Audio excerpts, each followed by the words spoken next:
Hello and welcome to Your Health in Your Hands. I'm Dr. David Ajibade with the Brain and Body Foundation, and we will be continuing our discourse on lung disease in Nigeria. But in this segment, in this session, this particular episode, we're going to be looking more at a more wholesome approach to lung disease. On set with me today is Dr. Onoha.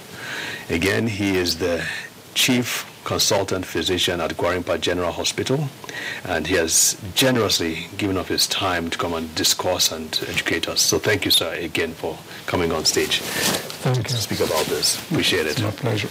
So last time we really had a good time talking about all these different conditions and all that. And as you and I, we always say, it's one thing for the patient to come to the hospital. We know that very many don't even come to the hospital when they have all these conditions. So it's extremely important for us to be able to give them information that they can use. It's not that we're trying to say don't come to the hospital, of course not, but we are also facing reality that many of them will not come. And so we need to give them the information that they can use to live healthfully. But in addition, there are those who come to the hospital and basically they just think, whatever my doctor tells me, that's all I'm going to do, not realizing that they have a part to play in the progression or otherwise the journey towards health. The journey, thank you, I like that better, the journey towards health. So, and lung disease is extremely important. So let's talk about the general lifestyle conditions that you have seen in your many, many years of practicing that affect not just lung health, but overall health. Okay. Good and bad. Thank you very much. This is a topic I really enjoy discussing. Because coming on TV to talk on diseases and symptoms and mortality, it tends to project fear into the society. And so because there's very little we can do about that, but when we discuss lifestyle, we hand back power into the people. So what you can do to benefit your health. And actually, lifestyle is, disease is about balance.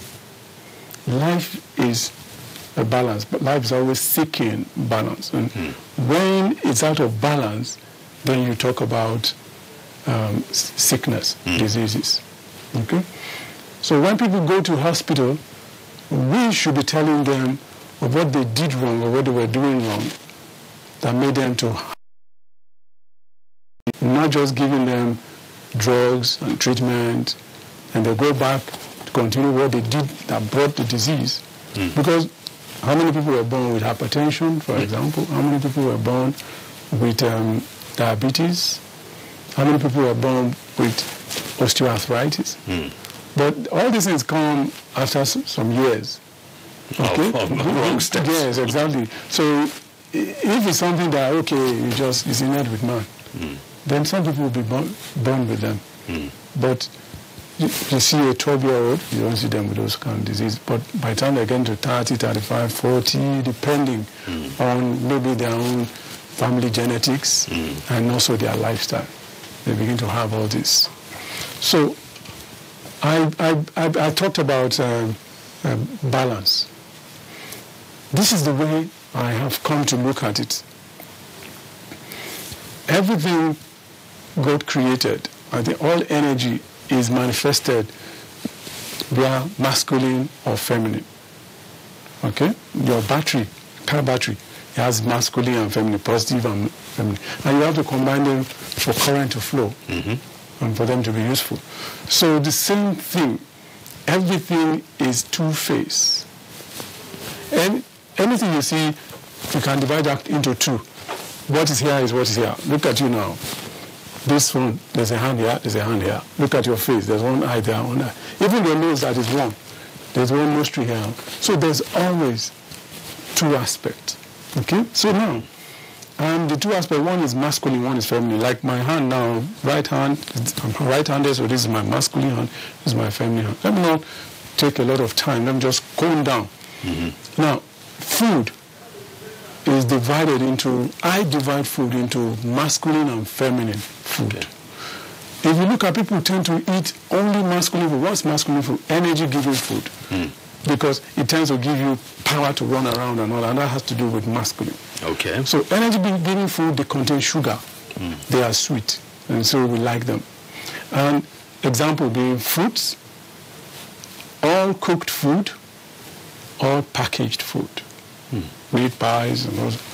Now, but the best is fruits among them. Okay. Then, because that's natural. So then cooked food. Once in a while you can take the other one, but don't let it be on a daily, regular basis. Okay. If you go to a party, you can take all those packaged things, but don't let it be weekly or daily. Now, the cooked, these are masculine food. Now, they give you energy. They also do something else.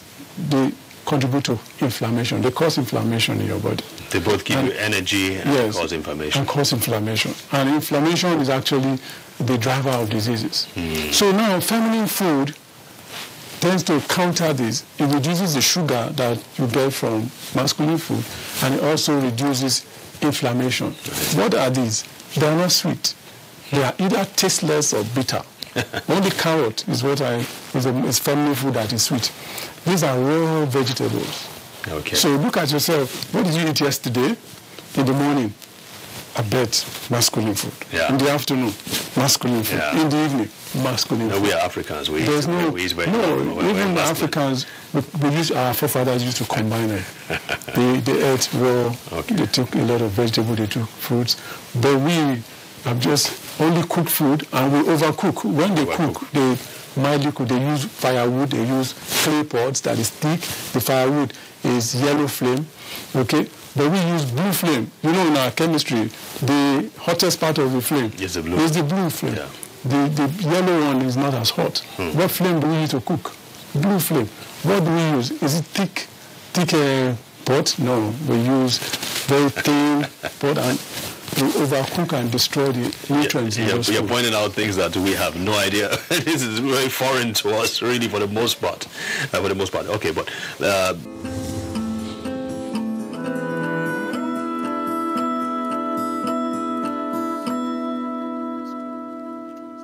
Okay, welcome back. And we've been talking about female foods and male foods. Yeah.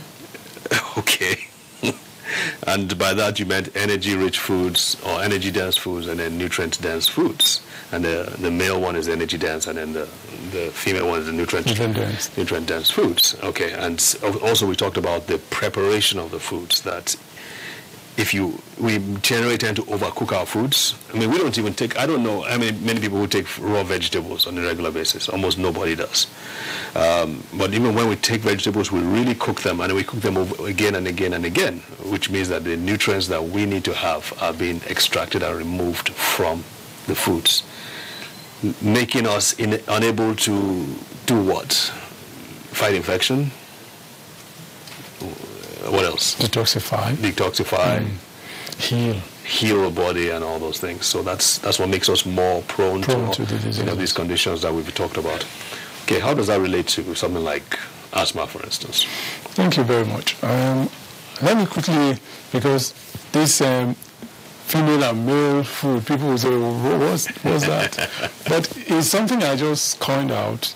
I looked at the nature of food and what they do to the body, and how to make my patient to be able to understand, because diabetic patients and many patients that need to eat correctly, they are so bombarded with all manners of eat this, don't eat this, so they get to a point of confusion. Yeah. So I need to classify them into two very easy to remember classes. Masculine, I looked at the ones like energy-giving food. And energy-giving foods are pro-inflammatory. They lead to more inflammatory responses. And then the nutrient-giving food. So when I look at the nutrient-giving food are mainly raw vegetables. So basically, all you've said, sir, is that the foods that we enjoy eating most of them are. Because we tend to be more sensual. Yeah. Tasty, is sweet, I'll eat it. It's not sweet, no, but life is not all sweet. True. Okay, so you need to balance things. So you need to eat sweet food, yes. For energy, you need to eat tasteless and bitter food. for the detoxifying effect and also for the cleansing and the anti-inflammatory, anti-sugar effect. All these are loaded. Anti-aging effect. Yeah. All these are loaded in the feminine food. You know, new life tends to come from women. So, and the feminine food are the ones that help your body to regenerate the cells that have been damaged when you are in the masculine phase of life, when you're moving around, like in the daytime, or the nighttime. I also call that the feminine phase. So, and that is the phase of healing and renewal. Okay. In the evening, night period. Rest and that's not the restoration. time to eat. Yeah. So that's the time to allow the body to clean the body, to detoxify, to rest, and to renew energy and cells. Okay. Okay. So if you, like, there's a study I read that they were looking at families that have this breast cancer gene, and they were looking at what's common to them in terms of their lifestyle. Those who have the disease and the age-matched group that don't have the disease but from the same family, and they found something interesting. The ones with the cancer, that had the cancer, didn't care about time of eating. So it meant when they go back at home, 10 p.m. they will eat, 12 o'clock they will eat, anytime. But they found something interesting among those who didn't have the disease. They don't eat anyhow. They had at least 13 hours overnight fast. Really? Yeah. So that, you know, the body doesn't do much metabolism. It's just like maybe a shop owner who calls the people where he has paid for the goods, "Oh, bring my goods." Meanwhile, his people are closing. And then by the time they get there, the workers have gone. The transporter will just drop the thing in front of the shop and go. What happens to those stuff before morning? You know, area boys, thieves will help themselves. So when you eat in the night, when your body should be resting, yes, you break down to have the sugar, but the sugar will not be consumed. So you have a lot of sugar in the blood. Okay, but before morning, what happens? Organisms that find their way into your system will have field day, and your immune system too is resting. And then if cancer happens to be in the body at that time, you will feast. So cancer tends to grow well at night. Okay, so by morning it will grow. To tomorrow night again, if you do the same thing, you can see over years, then you now have clinical manifestation of, for example, cancer. So it doesn't happen overnight. So it's not something that just happens in a few days. It happens months and years of wrong living, because you are doing the wrong thing at the wrong time. You are putting masculine food. You are eating. Eating actually is also a masculine activity. So in the feminine phase, in the night, you're not supposed to be eating. You're supposed to be calm and dislodge your mind from all the office activities so that you can sleep. And that's why some people also don't sleep, because when they are in their house at night, in the evening at night, they are also playing all the things that has happened during the day, and they are telling you they can't sleep. Why can't you can't sleep? Because sleeping is a passive activity. Okay? You don't look for sleep. Looking for is an active thing. When you are looking for sleep, you will not sleep. So you need to remove your mind from this and begin to switch off. Yeah. Nobody knows exactly at what time he sleeps, because you just lie down when you're not bothered about anything, and you don't even know when you sleep. So we just have to package all this in, let it be easy to the people, to the patients, and the patient will be able to, before you know it, when they come back the next time, their numbers, the test you do, will have better results. So you've actually experienced this with your patients once they begin to practice what you are talking about. Do you have any specific examples you can quickly share with us before the break?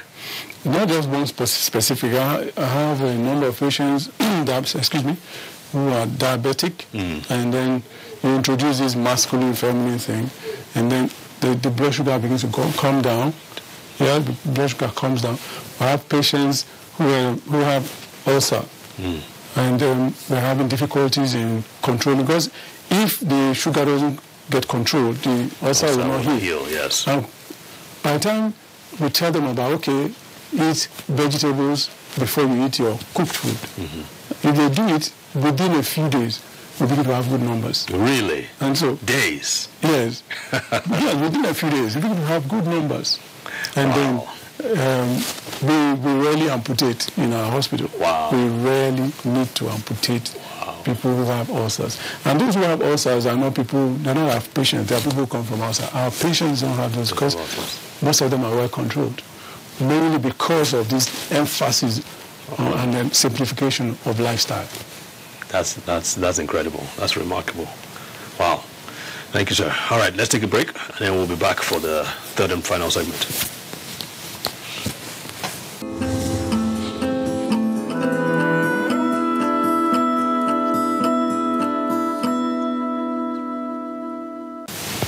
Welcome back. All right. This last segment, we have a lot to talk about, so I'm going to get right back into it. By the way, his phone number, Dr. Noah's phone number, will be on the screen for you to contact him if you need to. We talked about lifestyle factors, and one of the guests, one of the crew was asking, how about eating at night? What not to eat? Or what to eat? I know your rule is don't eat anything after 6 o'clock, right? But if we must eat, most people will have to eat something. What is better to eat? Before I go to my next question. Okay. I think because of people's lifestyle, in terms of the job they do when they close, when they get home, they tend to get home late and they have to eat. But the body doesn't care.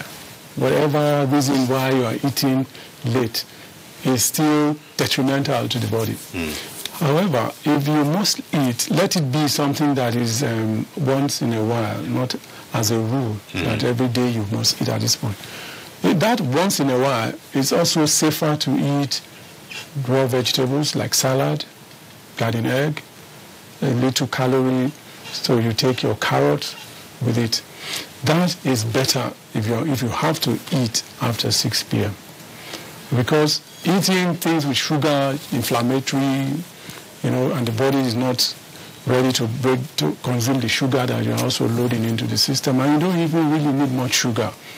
So just to fill your tummy and switch off the hunger signals.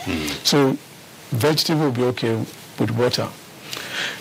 That's not much fun, but you heard it, folks. That's why people are sick, because they tend to prefer to eat the ones that are pro-inflammatory and help them to have disease without the balance. Why should life? Why is life like that? That the good things, the things that you enjoy, are not the good things, where the things that you don't enjoy are the. Well, I'm sure our bodies will get used to it over time as we start to practice. You call it the good things, but the things you enjoy. The things we enjoy. The good things are not necessarily sweet. In fact, they say if it's bitter, it must be good for you. That's what they say. All right, sir. So let's talk about some of these lung disorders and how this lifestyle factors that we were talking about can relate to things like asthma and pneumonia. Yes, like the example you asked me, I mentioned diabetes, because that's the one that can easily be influenced by lifestyle. That you will see, all of them are influenced, all the diseases are, including cancer. But the one with the fastest manifestation is diabetes. Asthma, however, is also affected by lifestyle. One of my nephews had asthma, and he was out of control. So I told the mom, give him vegetable juice, add apple, because for a child, they need something sweet. So the vegetable without apple, you throw it up. So you add apple, okay, something to sweeten it. And he was giving this boy that. Eventually he got under control. And after a while, he used to attend Luth then. The pediatricians in the hospital told her after a while that, don't bother, don't bring him again. Wow. And this boy is an undergraduate now. I don't think he still have an issue. The last time I heard that he had an issue was when their school, he was in a school bus, they were going for a visit or so. And the hold-up of Lagos, this trailer was puffing his exhaust into the bus. I think that was the last time that triggered an attack. So, but by and by, what kind of vegetable? Do you know what kind of vegetable? So she basically she ground the vegetable. Yes. She blended the vegetable. She can blend. Usually blend. It's better to blend. Do you know which ones she used? I don't know exactly which ones she used, but it's food. It's not medicinal herbs. Okay. Just the food, the basic food. And what I'm talking about, I'm not a herbalist. What I'm talking about is he's a pulmonologist. The raw vegetables, lettuce, cabbage, even ugu, moringa, any raw vegetable that's edible. So you can blend it with other colorful vegetables like tomatoes, onions, put them together. Okay? And if it's a child, add some sweetening stuff like apple, okay, or banana, and then you blend it and they can eat. So that on a daily, regular basis, you'll be surprised what you get. Not only that, they tend to refer difficult cases of asthma to me, and yes, but in terms of drugs, some of them have been seeing doctors abroad, so they have all those drugs, but yet they're not getting control. The thing I add to them that makes them get control is to focus on the lifestyle and the food. And sometimes there's a lady, she was still having issues until I asked her, how is the wall of your house? Do you have molds? And yes, they have molds. The plumbing. When plumbing is bad, it tends to grow molds. Sometimes the wardrobe, maybe there are molds in there, maybe there are clothes that you are not using. Then when you go there to search for what you're going to wear, all the dust and the mold comes. All those molds come in, and then it keep happening. So by the time I told them to clean up the house, fix the plumbing, and then repaint the house, they went out. She had to relocate for some time. After they did all that and returned. That was the end of it. They never had again. I've not seen her for a long time. And this was an adult? Yeah, that's an adult. Were the kids having the issue as well? No, her kids. But she's asthmatic. Yeah. She was okay. That's interesting. So these are all... the things that you you're focusing on your drug and keep buying drug. Have you tried to educate your colleagues about this? Yes, I do. I think last week I gave a lecture to NMA. Okay, Nigerian Medical Association. Yes, doctors, and it was lifestyle. Really? So how was it received? It was well received, really? Surprisingly. One of the doctors walked up to me later and said, he just didn't want to make trouble, but it's not medical. It's not medical? It's not medical. So medical has just been taking drugs. No, whichever way, and that's not illegal. Yeah. That will get my patient to wellness. I'm all for it. Absolutely. It doesn't have to be through prescribing drugs. Absolutely. That's part of what we do. See, health, initially, medicine started with these lifestyle components. Right. The problem they had at that time was that these virulent diseases, because lifestyle components tend to be slow. By the time somebody had a virulent infection before the lifestyle thing, those people were dying. And so they didn't have answer for that part of it. And when they discovered pharmaceuticals, like penicillin. Oh, wonderful. So these people were now surviving. But the error was to now abandon this other lifestyle stuff and focus on the magic of pharmaceuticals. Now we're getting to the end of pharmaceuticals. The other day I was with pharmacists and they were discussing the future of antibiotics. You will be scared if you don't know about lifestyle. You're probably talking about antimicrobial. Yeah, they were talking about the resistance and all that, and the hopelessness of the future. Because sometimes drug is still in the lab, or you just bring a new drug into the society before 1 month, they are getting resistance, and they spend so much money to develop those antibiotics. So basically what Dr. Noah is saying is that there is no choice here. We must consider the lifestyle factors, and again, it's your responsibility to do that. Too bad we've come to the end of the time we have left is all gone.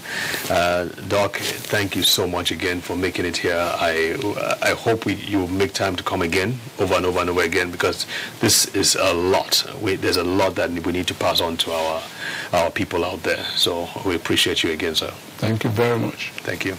So folks, don't forget to join us next week. Remember sending your questions, and we will see you next week. God bless.